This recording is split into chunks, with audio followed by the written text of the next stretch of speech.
G'day, welcome back to the channel Ginger Ninja's Movie Reviews.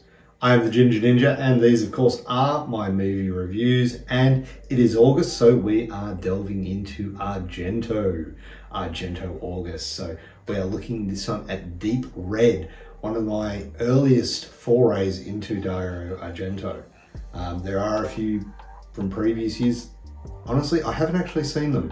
I do want to, but where I grew up, this was one of the ones in the video store. So this is what I know, and this is why I grabbed it, because yeah, this is a good one. Anyway, look, before we get into the film, I do want to say a big thank you to all my new and existing subscribers. I know I say it every week, but look, I truly do appreciate it. Thank you so much for sticking with me as I ramble on through these films. Anyway, let's get into this one. Deep Red came out in 1975. It was, of course, directed by Dario Argento. The film stars David Hemmings, darianicolodi, Gabriel Lavia, and I'm probably going to pronounce these wrong, so yeah, Macha Marel, and many more.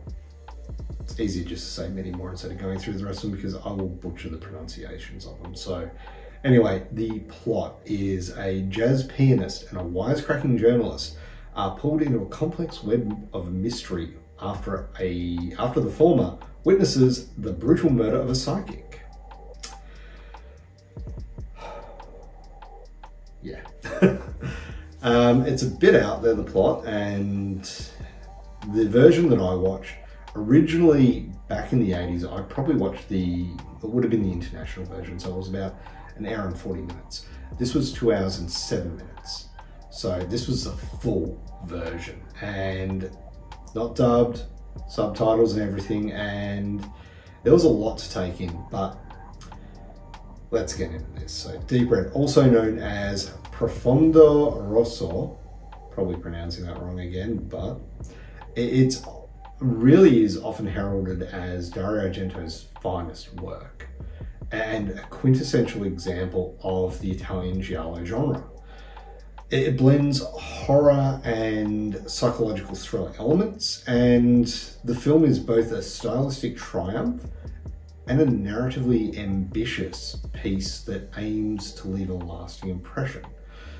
However, while Deep Red does succeed in many areas, it also falters in ways that can leave a modern viewer conflicted about its place in cinematic history, which is what I was feeling watching this after so long. And this here is my Arrow edition, the new artwork on the front, and of course the classic artwork. There is another cover to it which just has that creepy doll's face. Yeah, that's weird. But anyway, it had been such a long time since I'd watched this, and to be honest, like I said, it's probably not my favorite Argento film, but it's definitely not my least favorite, and there is still a lot that I have not seen of Dario Argento's work. A lot of his earlier stuff I'm still unfamiliar with. There's that Four Flies on Grey Velvet. I know Chris C, the slasher dude, he's a huge fan of that one. So yeah, I'll pop his link down below. He's a giallo master. He knows his stuff when it comes to these films. So definitely recommend you check him out. But yeah, look, I'm not an expert in giallo. There are other people out there like Chris C who know a lot more about these movies than I do. But to be honest, this is just my take on the movie and what I got out of it. So let's get into it.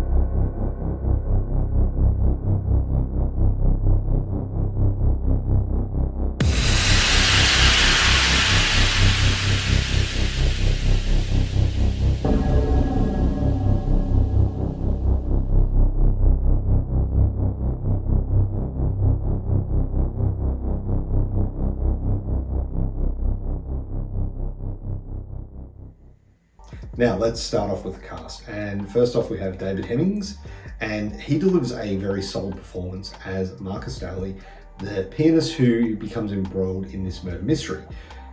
His portrayal is relatable and compelling, and he anchors the film's more surreal elements with a very grounded performance. He brings a mixture of curiosity and vulnerability to the role that makes his amateur detective work believable. Darianicolodi as Gianna, she brings her charm to the role, and she is a really good foil for Marcus.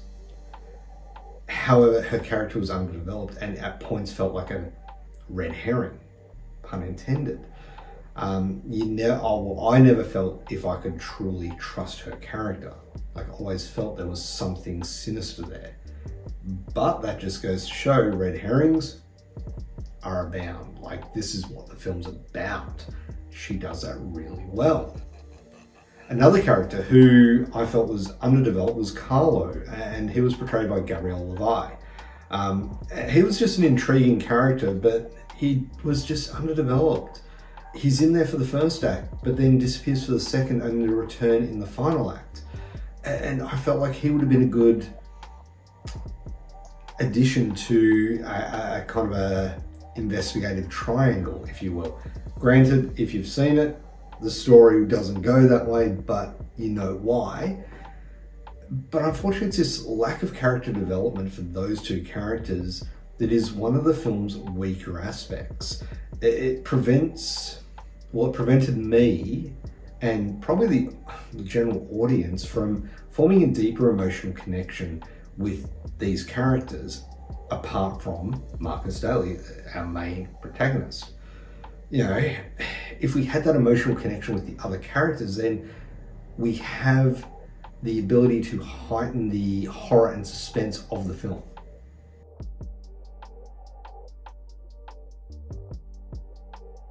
So now onto the directing and the writing, and of course, the film, directing-wise, the film excels. There is no doubt about that. I would challenge anyone to say anything otherwise about Argento's masterful eye. The film is visually striking with its use of vibrant colours, its inventive camera angles, and meticulous attention to detail in each shot. There are scenes in this where it's almost like there's a painting in the background. In particular, two scenes where it's in front of a cafe or a bar. You barely see the people moving. Like, occasionally you see the dishwasher washing a cup. You see a lady smoking, but it's very still, but our main characters are conversing. Then later on you see it again, and it's Carlo and Marcus playing the piano in a bar, and you've got a lady standing there, very still, but occasionally you can see a waft of smoke coming from a cigarette and whatnot. You know, you've got a gentleman at the bar drinking very slowly. Just looks amazing. The cinematography as well, and the use of reds and bold colours, it contributes to the film's eerie atmosphere. The movie is just masterful in building suspense and maintaining tension throughout.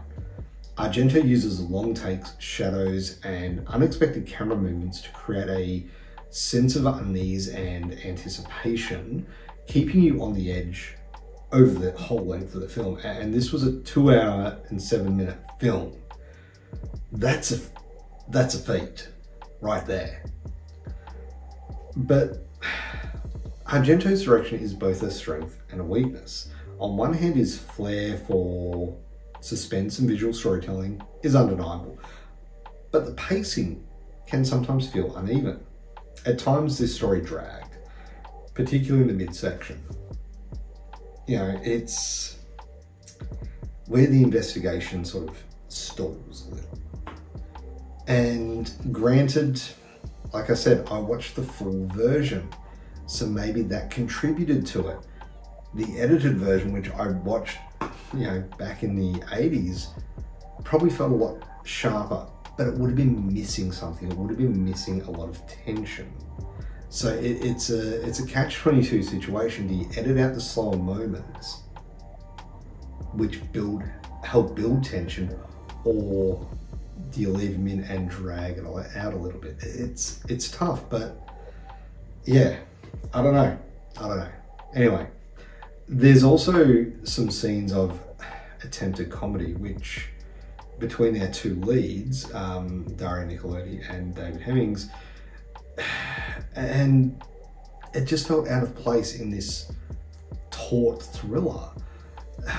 Now, like I said, I'm no giallo expert, so whether this is a common theme in giallo, I don't know. But trying to alleviate some of the tension with lighter moments, it felt out of place to me. And like I said, maybe that is just me, maybe that is supposed to be there because maybe that is part of the giallo overall. I don't know. Maybe you can answer that.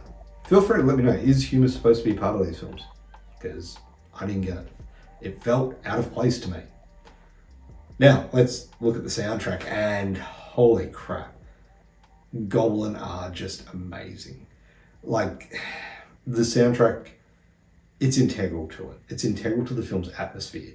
The music is this pulsating blend of rock and eerie melodies, and it enhances attention and the horror of the film. The main theme with its hypnotic rhythms and sinister undertones becomes almost a character in itself, and it highlights a sense of unease throughout the film, and it drives the narrative forward. Goblin's score is not just background music, but it's a dynamic force that amplifies the emotional and psychological impact of the film.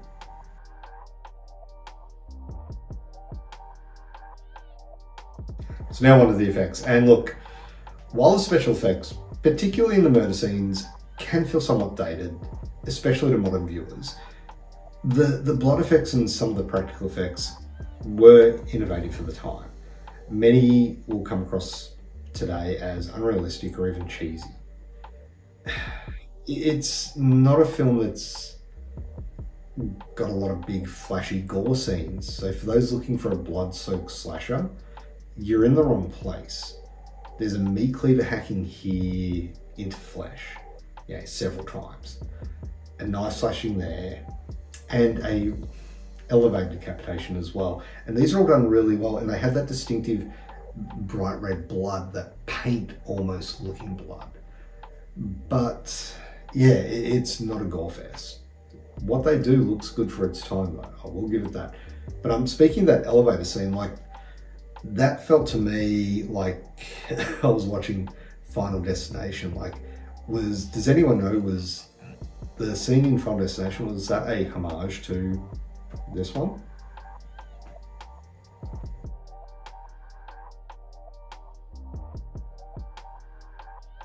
So now on to rewatchability, and look, this is one that I will go back to. There is so much taken in the way Dario moves the camera through and around. It's gorgeous.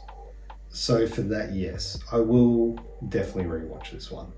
But if I'm looking for something that's a little bit more blood-soaked and gruesome, or even a little bit faster paced, I may check out something else.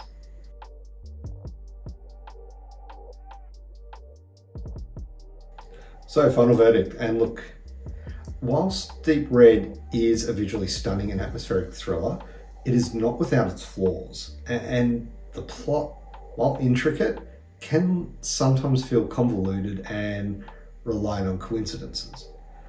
Some of the twists, particularly the final act, may stretch the credibility for some viewers. However, Argento's style, his eye for visual storytelling, it's undeniable. For fans of horror, suspense, and cinema as an art form, Deep Red is an essential viewing. And it offers a glimpse into the dark and twisted imagination of one of Italy's most acclaimed directors. Overall, for a score, Deep Red gets a 7 out of 10. And there you have it. That is my review of Deep Red. Now, have you seen this film? Am I talking out of my ass? Well, yeah, I am probably, but What do you think of this film? Am I wrong? Am I right? Let me know down in the comments below. Like I said, I'm not a huge, I don't know a lot about giallo films. Like, I honestly don't. But I'd like to hear your thoughts on it. So let me know down in the comments below. And if you haven't already, please do hit that thumbs up button. It'd be much appreciated. And of course, subscribe to my channel if you've made it this far. Hit that notification bell so you're notified every time I do release a new review. Obviously, I'm doing some Argento films for August, Argento August. And September's coming up. So Trashy Tuesdays will be back, and we will be doing the Wishmaster franchise for September. That's going to be fun. But then we're going to head into October, and we've got 31 days of Halloween to look forward to. So 31 days of horror. All right, something to look forward to. Anyway, thank you very much for watching. Have a great day.